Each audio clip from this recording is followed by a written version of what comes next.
Hey everybody, what is going on? Hexx here. Got another Master Duel video for you. So we're coming back to Mathmech, one of my favorite cyber stacks, although I think Salamander I do think I enjoy slightly a little bit more.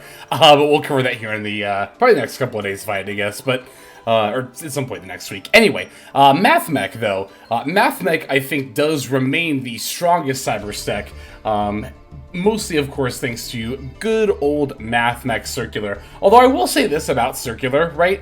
As somebody who, like, yes, I like this deck, and even as somebody who relatively recently said this card needs to get limited, I think that power creep has actually caught up to Mathmech. And what I mean by that is I think we're at a stage in Yu-Gi-Oh! Where, like, Circular, the rest of the game has kind of caught up to the level that Circular is at, right? I mean, hell, you read cards like, I mean, this is of course not the best example in the world, but like Poplar, for example, and it's like, yeah, extenders slash starters are definitely just starting to look a little bit more like what Circular does. So, I think that if Circular were to get limited, we would need to, on the same list, see immediate changes to a lot of the other hits, namely the hits to Mathmech Diameter and Parallel Exceed. If this card ever goes to 1 Circular, then both Diameter and Exceed, like I said, very much need to go back to 3 on the same ban list. If not Diameter, at the very least Parallel Exceed, because this one does support a lot more cyber slash link strategies than just Mathmech. But I also don't want to live in a world where Circ and Diameter are at 1, because, I don't know, I have always valued, like, keeping decks, not even just playable, but also, like, you know, a good strength for the metagame, right? That should be the goal of every ban list. I've said it before and I'll say it again. I don't think that ban lists should outright kill decks. I think that's bad game design, mostly for the precedent that it sets for other decks to be hit, right?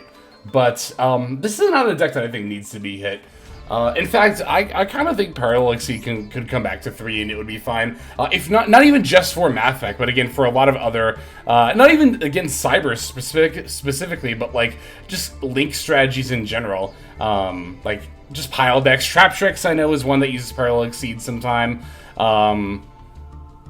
I'm sure there's others, but yeah, no. But as far as like Mathmech, like the main deck itself, and really the extra deck too, there's not a lot that's too different.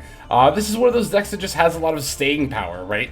And I think it is a very solid tier 2 deck for the current metagame. I have made a change to the extra deck. I put in a second Splash Mage. I don't think I was on 2 before, but I do think that 2 is probably just correct. Like, the more I play with this deck, the more I'll find myself in these weird niche situations where, like, my opponent has disrupted me after I summon Splash Mage, but before I summon Transcode. And if you're only on 1 Splash Mage and you get interrupted there, it's actually really hard to bounce back and keep making link plays, right? Because you can't exactly go for G-Golem and pull back a monster because you won't have an Earth Link monster. So the only way to really continue your plays in that kind of a situation is to make Transcode with 3 monsters, which is honestly a pretty big ask. So, yeah, I think that 2 Splash Mage. Like, Mathmech extra decks, in my opinion, kind of have this, like, 1, maybe, no, honestly 2 flex spots. I say 1 because I almost always include Singularity. I personally like this card a lot, and not enough to call it optimal, but I like it enough to include it every single time. But Mathmech has, like, 1 to 2 flex spots, right? And you can use them sometimes for the Mirrologic. Just look this up. No, hang on. Aggregator. There we go. A lot of times it's used for Mirrologic Aggregator for an extra negate off of the Terahertz. But I just found this negate, like, even when you have the Terahertz set up, is already pretty situational. Like, it's only really good against either a monster that has a spell speed 1 effect that you want to stop, so that way you can chain, or not chain, but you can activate Terahertz to send Aggregator after it's summoned. Or if you know your opponent is about to play a card off of... Because here's the thing about Aggregator, right? You can't activate it on the same chain link that you activate Terahertz's effect. You have to wait until the next chain link. So if your opponent activates an effect and you want to stop it in that same chain link, you can't do that with Aggregator. So this card is not bad, but like I said, it ends up being situational a lot of the time. Another card that you could consider playing for one of your flex spots is Link Spider.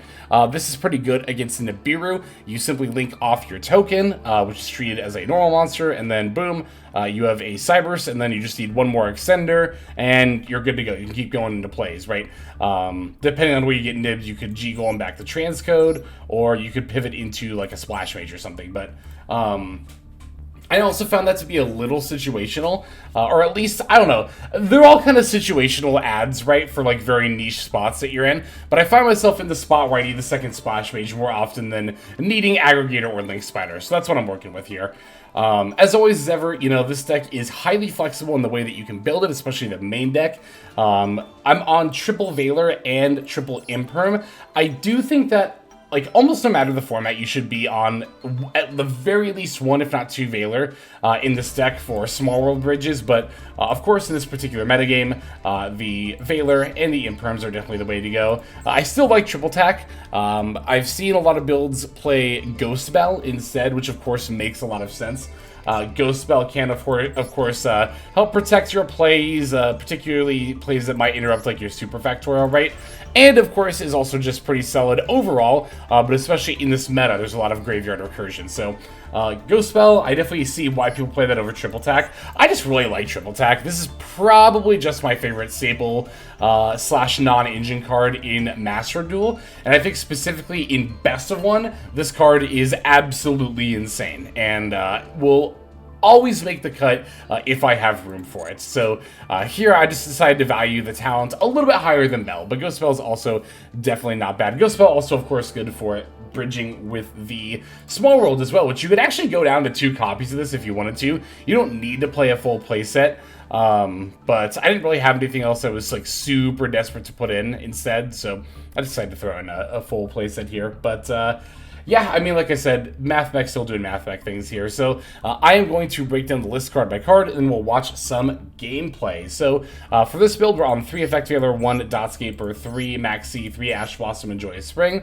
1 Firewall Guardian, 1 Mathmech Sigma, 1 Mathmech Addition, 1 Mathmech Subtraction, 1 Mathmech Multiplication, 1 Mathmech Diameter, 3 Mathmech Circular, 3 Firewall Defensor, 2 Parallel Exceed, 1 Nibiru the Primal Being, 2 Silent Mining, 1 Mathmech Equation, 2 Triple Tactics Sound, 3 Small World, 2 Call by the Grave, 1 Crossout Designator, 3 Infinite Permanents, and then 1 Mathmech Super Factorial. There's our main deck. For the extra deck, we're on 1 Cyber C-Save, 1 Prime Mathmech one Prime Mathmech Laplation, 1 Prime Mathmech Alimbertion, 1 Salmon Almirage, 1 Link Rebo, 1 Link Decoder, 1 Update Jammer, 2 Splash Mage, 1 G-Golem Crystal Heart, 1 Transcode Talker, 1 Decode Talker Heat Soul, 1 Access Code Talker, 1 Firewall Dragon Dark Fluid, Neo Tempest Terahertz, and then finally 1 Firewall Dragon Singularity. That'll do it for the list. Let's see some duels.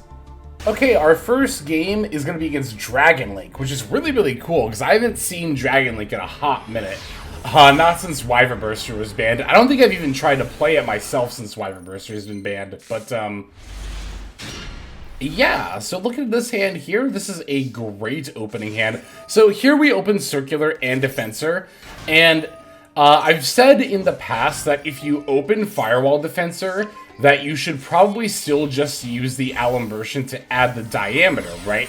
However, that was also back when I was playing Mirror Logic Aggregator, and we had a second negate to set up. So you'll notice here that I'm adding another extender in the form of Addition, and just normal summoning the Defensor. Because I can, like, the only thing that I really need to send off of Terahertz, because I don't play Mirror Logic Aggregator, is D-Save Worm. So you kind of have this opportunity to set something else up in your graveyard if you want to. So here, instead of having the Defensor kind of clog up my hand a little bit, I'm just going to summon it, and then I'll send Diameter off of Terahertz at some point. Although I will say, I could have also just sent Dotscaper instead, but I don't think that would have given me an extra, like, Heat Soul or anything. I was just trying to figure out if sending Dotscaper here would have actually let me put Heat Soul on my end board, in addition to both Singularity and Terahertz. Oh, here I do misplay a little bit. You're gonna see me misplay here, because I intended to send the Alimbertion off to trigger the Singularity, except oops, the card has to go to the graveyard, and I tributed a Link Decoder, which came back from the graveyard, so it got banished. So normally you should not have to make G-Golem and use it this early, but here I'm doing it just to, again, make up for my misplay, where I thought I would proc Singularity's effect. I will say though, like, one other nice thing about playing 2 Splash Mage is that you don't rely as hard on G-Golem Crystal Heart for your follow-up plays. Like, again, we only play 1 Splash Mage. It's usually G-Golem or bust, right? If you need to make Link plays after turn 1. But again, now that we have the 2nd Splash Mage, we're kind of good in that regard. So, all right. So my opponent decided to start by normal summoning the Magna Rocket Dragon here, and then setting up the Saronir in the yard with the Dragon Shrine. Saronir then sends Zubellion. Shadow's Light is going to target the Magna Rocket. So I'm going to use my Singularity, except, oops, classic Yu-Gi-Oh! Player did not read moment. Turns out, if you target this card with exactly a Link monster like I just did, they get to send a card on the field to the graveyard. So that's not ideal, but it's also not the worst thing in the world. They even sent Singularity, which is totally fine. I would have been a lot more afraid of them sending Terahertz, but nah, we're all good. So, alright, going to Super Factorial. I was a little scared they might have a Bestial in hand, but they are all limited, so it's pretty unlikely, and they already sent one to the graveyard, right? So, here I'm going to use Laplation. They are going to chain the Quick Launch, but I have not used D-Save for him yet, so we're going to fire that off. And I know I can banish the Ravine and the card in hand, which will leave them with literally nothing. And even if they did have some amount of a follow-up, we actually still have the Omni Negate with the Laplation. But of course, like I said, this will ultimately leave them with nothing, and we are good to go. So I would say that's how an ideal turn 1 Mathmech game plays out. But like I said, I made 2 big oopsies. I made 2 misplays, right? Forgetting that Link Decoder will get banished and not proc the Singularity, and then also just not reading Magna Rocket Dragon. But turns out we are all good anyway, and we were able to just win anyway, so yay! We do, of course, have a couple more games to watch. Let's head into the next one. Okay, for this one, we're going to be up against Rescue Ace. These games, by the way, were all played at the beginning of this ranked season, at about Diamond 3 level. I don't know if anyone's actually interested in that info, but there it is. So, got another pretty solid opening hand here. Well, that's okay. Well, except for Maxi. Were it not for Maxi, I could have special Sigma normal multiplication, overlay for Allen Version, add circular, circular F, pitch diameter, special, and then it's like, from there, it's super easy. It's so easy to set up, you know, your plays, right? Okay, so here they're going to emergency attributing a turbulence in hand for an airlifter. I decided to imperm the airlifter here because the way that I see it, right, if they're going to emergency way a turbulence, then they either are really banking on this airlifter search, or they have like Hydrant or something else in their hand they can just plop out with a normal summon anyway.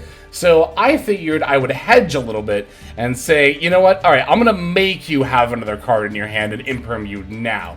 As opposed to letting the airlifter search go through, and then Hydrant comes down, and I can't imperm it, and then, you know, so. Okay, looks like they do have a follow-up. This one's going to be in the form of the Diabell. Diabell, of course, gets to set the Original Sin.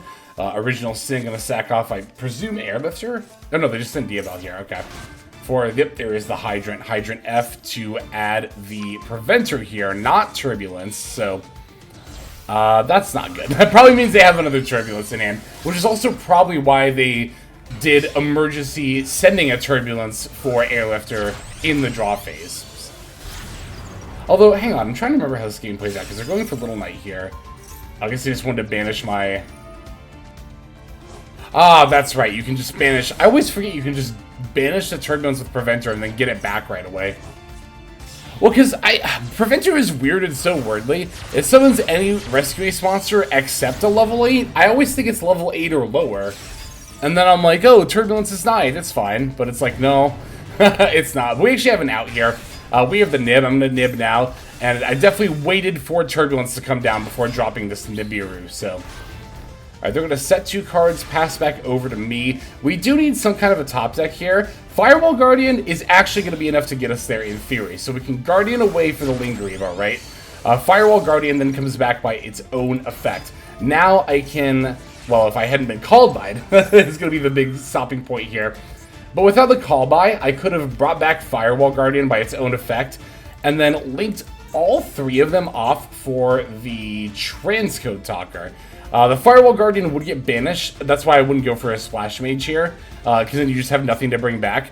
But if you go all 3 of these into Transcode, you bring back Lingaribo, and if nothing else, Access Code, and like maybe pop a card, right? Like I would probably pop the other back row, or one of the back rows if Call By didn't get flipped, and then battle into the Nib token. But unfortunately, we live in the world where the back rows were not useless risk-based cards. One of them was a Call By, so there goes my Firewall Guardian, and I really don't have any more plays after this, because the Nibiru is not a Cybers monster, and like pretty much every single League 2 in this deck, not pretty much actually, every single League 2 in this deck requires you to use multiple Cybers monsters. So yeah, not really too much I can do about that, unfortunately.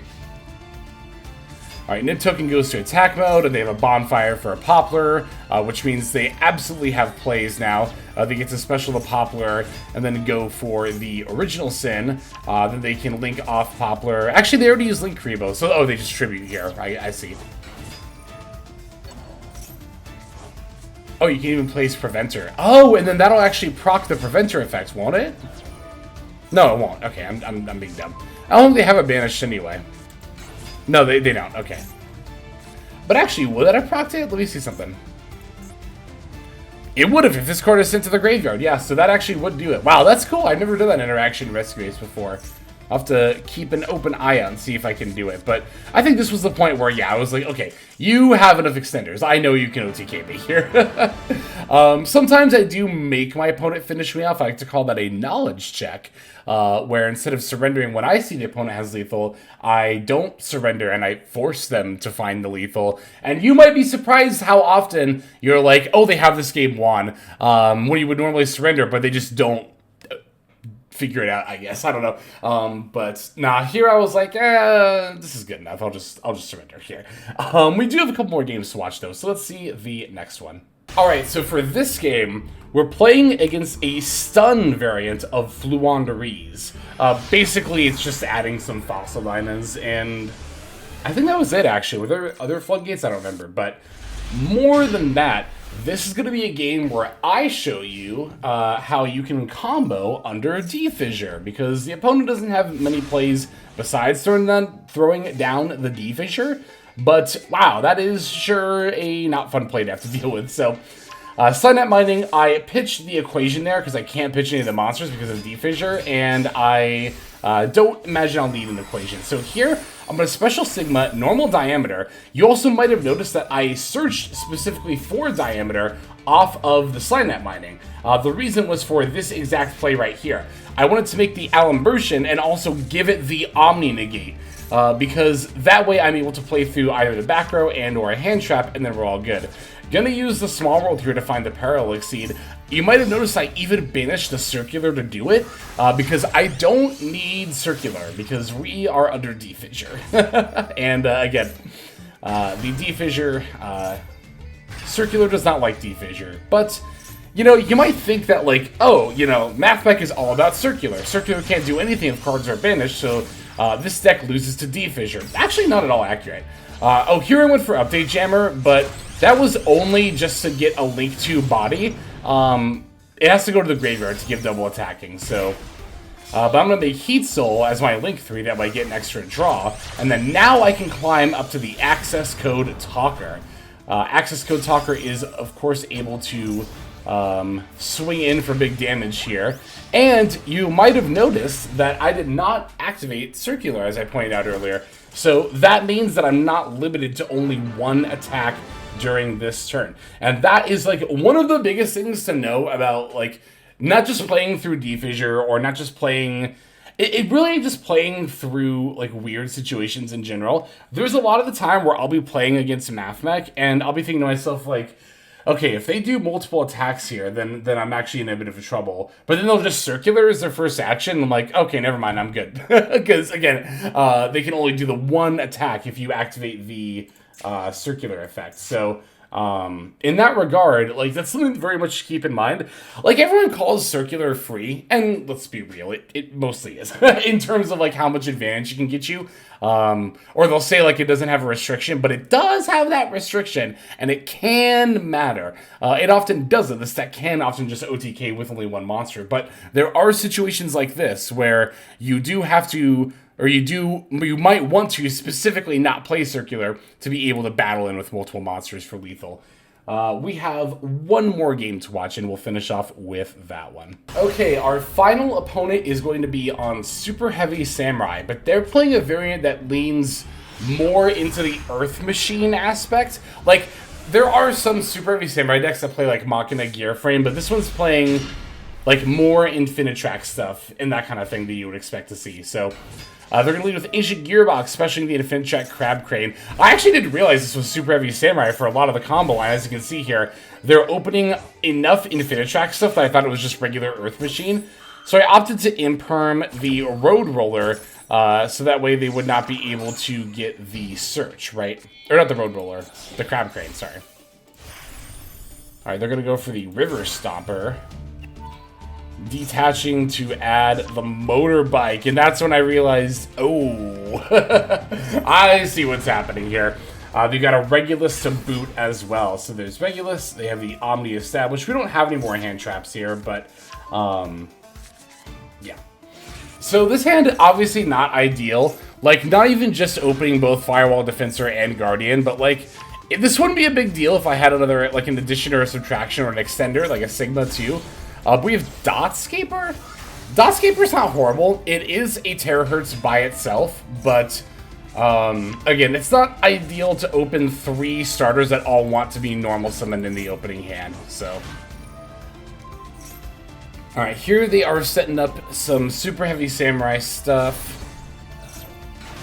One important thing to note as well about the River Stomper here is that because it has Road Roller as a material, it's basically going to be like Baguska / Tryhard, where everything I summoned is going to be automatically turned to defense mode. Worth keeping in mind, but of course we are a Link deck, and our ways of OTKing are all Link based, so not that big of a deal.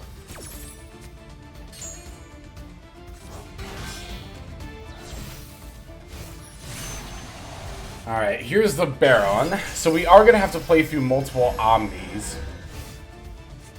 which I actually don't really think is also that big of a deal, to be frank. Like, oh my god, that's why it's not that big of a deal. Because I peeled Circular off the top of my deck. I was trying to remember what I top decked that let me play through this, and who else? Who else with Circular? But listen, would I even be a real Mathmech player if I didn't just peel Circular off the top of my deck, right? I mean, come on, come on! Anyway, I'm going to link off the Dotscaper for the Almirage. Of course, it will bring itself back. And then I can link off Almirage and Dotscaper for one of my Splash Mages. With Splash Mage, I am able to revive the Dotscaper here. You might wonder why I wouldn't bring back Circular and try to go for Alimbertion, but I don't know, it really doesn't do that much here as far as like offering me extenders. Plus, I really was just kind of waiting for the Regulus to get fired off here at some point. We have the call by for that. Oh, they don't even continue to play after that anymore, do they? But yeah, no, from there, it's like a super easy line to OTK. I guess a lot of the reason why I didn't like try to bring back the other Circ for Alimbertion for a search is like you don't have to in a situation like this. Again, Dotscaper by itself is enough to go into terahertz. Phil's wondering how you do that.